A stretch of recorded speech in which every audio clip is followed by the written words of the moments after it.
dia tonga soa ato amin'ny fandarana Jeanne Forêt Santé aty Canada indray ianao. Ny lohateny izay voaboasantsika anio zany dia ny hoe azo idirana ve ny tokantranon'ny mpivady iray. Tsara marihana fa raha ohatra ka nanoro tokantrano zany ny olona anankiroa dia misy ny tanjona zany izay hoe hanana ny karazana fiainana vaovao izay hitondra hatrany amin'ny taranaka ary hiaraka anorona zavatra ao anatin'ny fitiavana izany. Ka maro dia maro no mety ho projetn'ny mpivady izany rehefa miditra ao amin'ny tokantrano. Izany hoe izany zavatra rehetra izany dia ravahan'ny fitiavana. Ny zava-misy nefa zany dia ny mpivady izay manoro tokantrano dia tsy mahafantatra marina ny hoe inona no tokony ho fepetra zany izay manodidina an'io tokantrano io, satria voalohany indrindra aloha rehefa tapa-kevitra ny anorina tokantrano ny olon-droa dia tokony ho fantany ihany koa zany ny karazana andraikitra izay miandry azy, satria rehefa manorina tokantrano ianao dia tokony hanana zany ny atao hoe fahazakantena amin'ny lafiny rehetrarehetra, fahazakantena na eo amin'ny resaka ekonomika izany na eo amin'ny resaka fifandraisana sy ny fifankatiavana sy ny fifampitondrana, ary tokony hanana ny fahazakantena amin'ny resaka décision na ny safidy izay tondranao zany ny tokantranonao. Zava-dehibe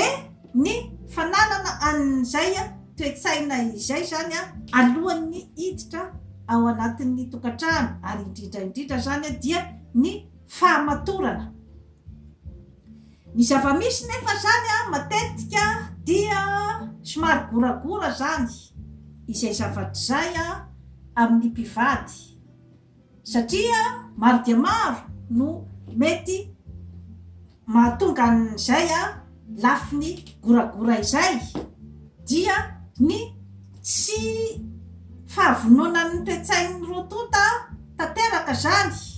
amin'ilay fanorenana an'ilay tokantrano. Fa ngamba mety nisy karazana hamehana kely ngamba tao amin'ny hoe fanoronana an'ilay tokantrano, ka mety mahatonga ny fivavahana kely zany amin'izay resaka hoe responsabilité izay. Ka indraindray zany voatery idiran'ny ray aman-dreny ny tokantrano, na idiran'ny mpiray-tampo, na idiran'ny nenitoa sy dadatoa izay karazana poizina mety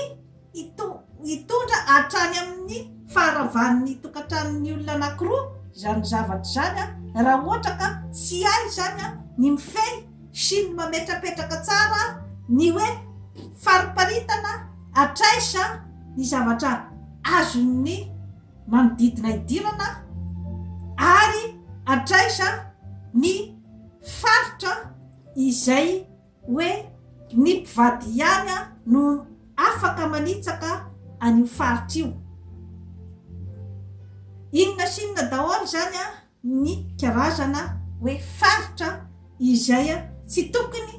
idiran'ny olona manodidina izany, kanefa dia matetika hoe tafiditra zany ny manodidina. Ny karazana hoe fanapahan-kevitra na amin'ny momban'ny zanakao na amin'ny momban'ny fiaim-piainanao ao an-tokantrano, ny fomba izay hitondranao ny tokantrano, ny vola sy ny zavatra rehetra izay mampiodina ny tokantrano, zany zavatra rehetra izany zany dia tsy tokony idiran'ny olona avy any ivelany mihitsy izany. Na ny hoe ahoana ny fomba ifandraisanao amin'ny zanakao, na ny hoe resaka momban'ny fiaim-piainanareo ao. Zany zavatra zany dia tokony ho fariparitan'ny mpivady tsara zany izay zavatra zay tsy hisy olona hafa zany anitsaka an'izay toerana nofaritanareo mivady izay. Eo ihany koa zany ny hoe karazana adiady izay misy ao amin'ny tokantrano izany, ka arakaraky ny mpivady ihany no mety apitatra an'izay karazana adiady izay sy ny hoe zavatra ifandirana sy ny zavatra tsy mampifanaraka ao an-tokantrano. Satria raha ohatra ka samy manana fahamatorana ny mpivady dia mijanona ho sekren'ny mpivady izany zavatra izany. Kanefa kosa raha ohatra ka misy izany ny iray amin'ny mpivady ohatra no mandeha mitantara any amin'ny havany ohatra ny zava-misy ao amin'ny tokantrano, dia amin'izay fotoana izay dia tokony ho fantapatarinao izay mitantara zany ny hoe mety ohatraiza moa zany no mety ho fitaran'ity zavatra tantaraiko ty. Satria raha ohatra ianao zao ka hitantara amin'ny raitapo aminao na ny ray aman-dreninao zany ny zavatra mampalahelo anao ao amin'ny tokantrano ohatra, dia naturellement zany ara-boajanahary dia halahelo ilay olona hitantaranao an'izay karazana zavatra mampalahelo anao zay. Satria ianao dia olona izay hoe akaikin'ny fony, ka eo zany no mila fariparitana tsara ny amin'ny hoe mety misy izany ny olona ao amin'ny fianakaviana izay ho tonga pofina hoe izany ve no anaovan'ity olona ity ny havanay, dia mandeha zany ny hoe karazana fitserana zany na ny hoe inona zany no vahaolana hoentina miatrika amin'izany zavatra mahazo ny havanay zany. Dia mety isy zany ilay hoe fomafana dia andeha iteny ny vadin'ny havany na ny lehilahy io zany na ny vehivavy hoe naheno zavatra ohatraohatran'izao aho ka tena tsy mety izany zavatra ataonao ny havanay izany. Eo zany dia mila fandinihana ny amin'ny momban'izay zavatra izay. Satria raha ohatra ka tsy nisy fifampiresahana tamin'ilay mpitantara izay karazana fihetsika izay ny amin'ny hoe andeha iteny ny vadiny, dia tsy azo atao izay zavatra izay. Izany hoe ianao zany izay tantarana dia tokony miainy fotsiny zany no ataonao, na ny hoe raha ohatra ianao ka manana karazana zany hoe torohevitra izay afaka omenao ny havanao izay mitantara ny fahoriany aminao dia afaka manao izany ianao. Io koa nefany ho an'ny mpiaina, izany hoe ilay ny tantara zany ny fahoriany tany amin'ny havany dia anjaranao koa ny mamepetra ny amin'ny hoe ajanono ho antsika ihany izao zavatra izao, mba sekrentsika izao zavatra tantaraiko izao, fa asa miseho mahalala an'izany zavatra zany rehefa mifankahita amin'ny vadiko. Zay zao ohatra dia hoe azo lazaina fa fihetsika matotra. Ary ilay olona ny tantarana koa zany dia tokony andray an'izay hoe karazana reserve zay zany. Ianao izay ny tantara tany amin'ny havanao, ny fahoriana izay mampalaino anao ao amin'ny tokantranonao zany a, dia tokony ihany koa ianao mahay mandanjalanja ny hoe inona ny karazana torohevitra izay nomen'ny havanao anao. Moa ve ilay torohevitra mifanentana amin'ny vahaolana izay tokony apetraka ao amin'ny fiainan'ny tokantranonao? Moa ve ilay vahaolana mifanentana ao amin'ny tokantranonao, amin'ny toetranareo mivady? Ianao ihany zany a no tokony hahafantatra n'izay zavatra rehetrarehetra izay, satria natao ara hoe zany hoe sedra mivahiny ao an-trano, ohatra ny raitapo na ny ray aman-dreny, ka maheno ny mpivady mifamaly ohatra, dia tsy tokony mihitsy zany hijabajabaka na andeha ananatra na andeha ampihavana, raha tsy hoe ny mpivady no mangataka zany, mangataka anao hoe handamina ny tokantranony. Izay a dia fihetsika matotra koa zay zavatra zay. Fa raha ohatra ka tsy nisy nagataka anao zany a, ny anao ny karazana intervention ao amin'ny ilay mpivady, ao amin'ilay tokantrano a, dia amin'izay fotoana izay a, dia tsy mety ny fihetsika izay nataonao. Ny zavatra izay afaka kosa nefa anaovan'ny olona iray intervention, ny olona manodidina zany a, dia raha misy ny karazana herisetra na fikasihan-tanana zany a, izay a mitranga mandritry ny adin'ny mpivady, satria ao anatin'ny fomafana dia mety andeha zany a ny karazana herisetra. Kanefa amin'izay fotoana izay zany a, dia misy ny atao hoe hery tsy mitovy. Izany hoe raha ohatra ka rangahy zany a ampiatra ny heriny any amin'ny Ramatoa, izay hery tsy mitovy, matanjaka kokoa rangahy ary mety hamono afaty ny havanao na andratra ny havanao, dia amin'izay fotoana izay dia manana ny karazana obligation ianao ny hiditra zany a anasaraka, satria eo anolohan'ny lalàna zany a zay zavatra izay a, dia ohatrany hoe raha ohatra mijery fotsiny ianao zany a, dia misy ny atao hoe karazana hoe non assistance à une personne en danger. Izany hoe karazana fakanosana zany raha ohatra ianao ka mahita olona mifamono mila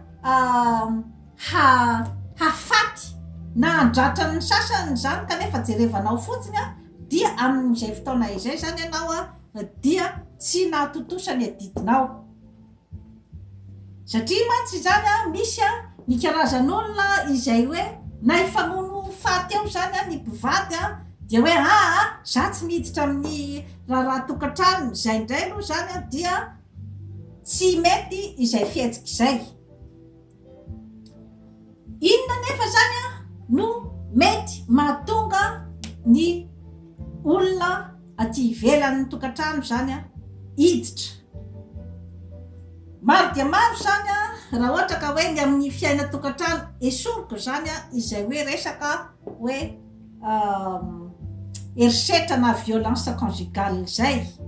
Fa ny amin'ny hoe fiainan'ny mpivady andavanandro zany ao an-tokantrano, inona no mety mahatonga zany a ny olona hiditra amin'ny fiainan'ny mpivady? Misy zavatra maro zay mety ao amin'ny mpivady mahatonga an'izay karazan-javatra zay, dia ny hoe somary miosongosona ohatra ny personnalité an'ny mpivady, na ramatoa io zany a na rangahy, izay tsy de tena manana ny karazana fanapahan-kevitra entitra amin'ny fiaim-piainany andavanandro. Mety ihany koa zany a ny hoe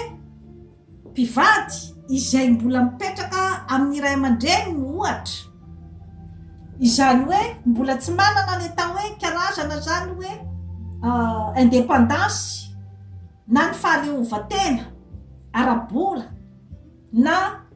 araky ny décision izay raisina amin'ny fiainana andavanandro dia matetika zany a mahatonga an'ilay ray aman-dreny zany a miditra amin'ilay tokantrano satria rehefa mbola miakina amin'olona iray zany a ianao amin'ny fiainana dia tadidio fa mamohany ny varavarana zany a hiditra ao amin'ny fiainanao izay zavatra zay izay karazana fiakinan-doha izay satria raha ny hoe fiainan'ny olombelona zany dia azo lazaina fa hoe rehefa mbola misy ny karazana zany hoe pouvoir izay a omenao ny olona iray amin'ny fiainanao a dia matetika ampiasan'izay pouvoir izay ilay karazan'olona satria raha ohatra mbola miakina aminy ianao amin'ny resaka ara-bola mbola miakina aminy ianao zany amin'ny resaka fipetrahana ao amin'ny tokantrano dia hanana izy zany a ny karazana hoe tendance zany hampiasa an'izay a pouvoir an'izay ary eo ihany koa zany ilay karazana hoe misy fitenenan'ny malagasy hoe avadina tsy hiaraha-monina satria rehefa mifanososy be loatra zany ny mpianakavy mifanakaiky be loatra dia mety hitondra hatrany amin'ny disadisa zany zavatra zany satria diso miseho loatra zany a ny toetran'ny tsirairay zany a ao anatin'izay a hoe fiarahana mipetraka izay kanefa ny tokantrano dia tokony efa isy an'izay fepetra hoe ny mpivady zany a no madidy ao amin'ny tokantrano ka raha ohatra zany a ny mpivady mbola tsy manana n'izay karazana indépendance izay dia parestain zany ny ray aman-dreny ohatra na ny olona izay petrahan'ilay mpivady dia hijabaka ao amin'ilay tokantrano misy antony be dia be ny mety mahatonga an'izay zavatra zay satria ilay karazana fiakinan-doha koa zany a dia miteraka karazana ohatrin'ny hoe vesatra ho an'ilay olona izay a hoe mitana an'izay a karazana responsabilité izay ny amin'ny hoe mampiatrano an'ilay mpivady karazana vesatra aminy zany io zavatra io satria mety hoe adidin'ny raisiny mba hoentiny zany a hanampiana ohatra ny zanany a izay ohatra hoe voatery niditra tamin'ny tokantrano amin'ny fotoana izay hoe mety mbola tsy mahavonina azy ohatra amin'ny hoe hanana ny fahaleovan-tena mety ohatra zao a hoe ramatoa bevoka dia voatery tsy maintsy natao ny mariage a mba tsy hahatonga an'ny lay zazakely zany a hoe tsisy mpiaina tsy manandray ohatra fotsiny zany a izay teneniko izay fa mety maro dia maro ny hoe circonstance mahatonga zany a an'ilay hoe mpivady mbola hipetraka ao amin'ny ray aman-dreniny ka na tianao na tsy tianao dia karazana vesatra ho azy izany a ny mpivady zay mbola mipetraka ao aminy ka misy zany a ny karazana hoe tetsaina ao amin'ny ilay olona mpampiatrano zany ny amin'ny hoe nahoana tokotrany moa zany a no izaho no mivesatra an'reto mpivady reto dia mitady izy zany a ohatrany hoe ny fomba zany a mba hoentiny amoazana an'ilay mpivady ny amin'ny hoe tokony andraikitrareo ane ny zavatra ohatran'izao sy ny zavatra ohatran'izao zany hoe raha ohatra zany izy ka voatery intervenira ohatra amin'ny adin'ny mpivady sy ny olana izay misy sy ny hoe intervenira ny amin'ny hoe fitaizanan'ny zaza mety manafotohina n'ilay mpivady izay fihetsika izay kanefa mampatsiahy azy zany mampatsiahy azy ny hoe misy zavatra tsy ampy ao amin'ny responsabilité fandraisanareo responsabilité eo amin'ny fiainana amin'izay fotoana izay zany a dia raha ohatra ka manelingelina n'ilay mpivady zany ny karazana fijabahan'ny mpampiatrany ohatra amin'ny fiainana dia amin'izay izy mifoany mpivady hoe andao isika anao izay hampaleo tenatsika zany mba isika no tompo mandidy maso mandidy zany ao amin'ny tokantranontsika raha ohatra rangahy ohatra mbola tsy miasa na ramatoa dia amin'iny izy niezaka hitady asa amin'iny izy niezaka ny hoe andeha hitady trano izay hitokanana izy mianakavy mba tsy hijabajabany dada sy neny itsony zany amin'ny fiainatsika zava-dehibe zany ny fahatakarana ny zavatra ohatran'izay satria tsy hoaroazonao daholo ny zavatra rehetra eto ambonin'ny tany misy ny fitenenana hoe quelqu'un qui veut le beurre et l'argent du beurre izany hoe tsy hividiny dobera zany ny olona anankiray fa mieritreritra ny hoe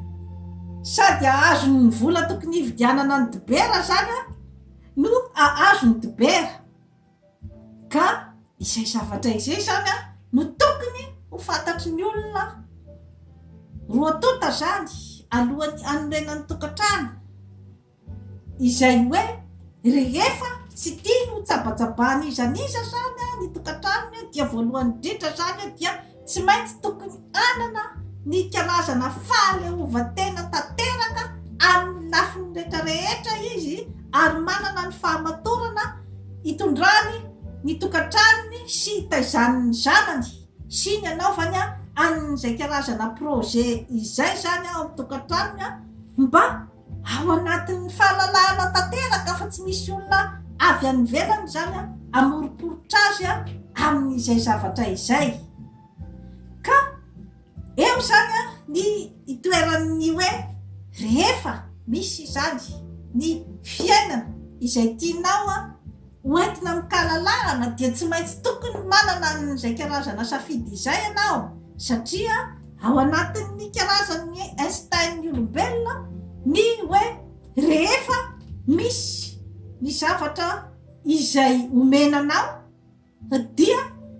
manana an'izay karazana instinct zay ny olombelona ny amin'ny hoe hiandry ny takalony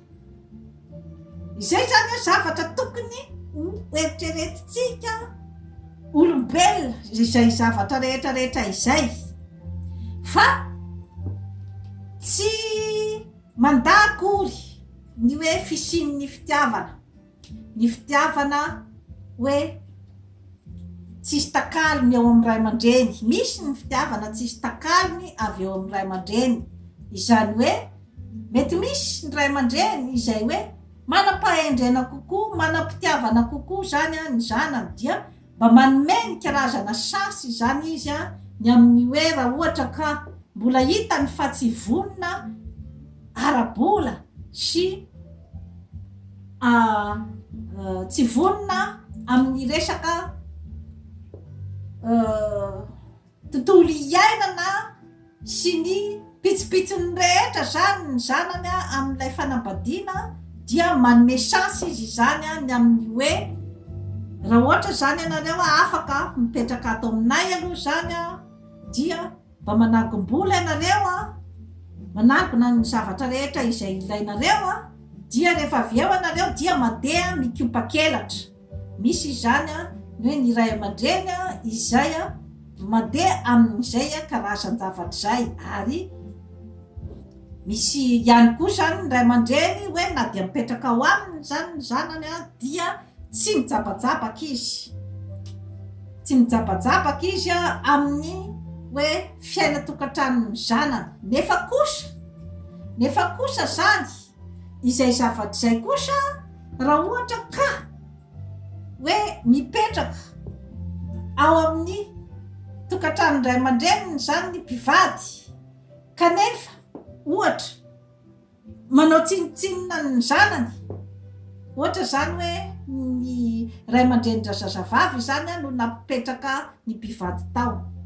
Raha ohatra kosa ka dia eo masony manao tsinotsinona ny zanany vavy, ohatra ny vinatolahy na mikasy tanana ny zanany ao amin'ny tokantranony, dia amin'izay fotoana izay kosa dia ny réaction normale ny ray aman-dreny izay tian'ny zanany a dia tsy maintsy hiditra izy a amin'ilay a fiaina tokantranony zanany. Izay zany a dia zavatra tsara ho fantatra izay zavatra rehetrarehetra izay. Ka hoanao zany a izay hoe mitady amin'izay karazana indépendance sy ho maso madidy amin'ny tokantranonao zay a, dia tokony zany a ho banjininao alohan'ny hidiranao ao amin'ilay tokantrano zany a, dia ny fanananao a ny fahaleovan-tena ara-bola sy ara-toe-karena, dia ny fahaleovan-tena amin'ny karazana fanapahan-kevitra amin'izay hitondranao ny tokantranonao, ary ny karazana zany hoe fitiavana izay atosakao any amin'ny vady aman-janakao, izay efa fitiavana nafindranao avy tany amin'ny fianakavianao, zay zavatra zay a homenao ny vadinao satria izy no hiaraka anorina fiainam-baovao sy anorina ny taranaka any aoriana. Izay akory tsy midika hoe tapaho hatreo ny fifankatiavanao amin'ny havanao, fa tokony misy zany a izay hoe karazana hoe fandinihana avy amin'ny roatonta izay. Dia ny hoe ny havana koa zany a etsekilana rehefa mba mahita fefa nanana tokantrano a efa olo-dehibe ny zanakao ohatra, dia tokony ho ajainao zany a ny maha olo-dehibe azy a, ny maha olona tompona andraikitra azy a, ary mba hahafahany zany zavatra zany hanana ny personnaliteny sy ny hoe karazana dignité, fahamendrena sy ny fierté, ary indrindrandrindra zany dia ny fitokisantena na ny confiance en soi, satria ao anatin'izay zavatra rehetrarehetra izay zany a no mipetraka ny maha olona ny olona iray, ary dia eo koa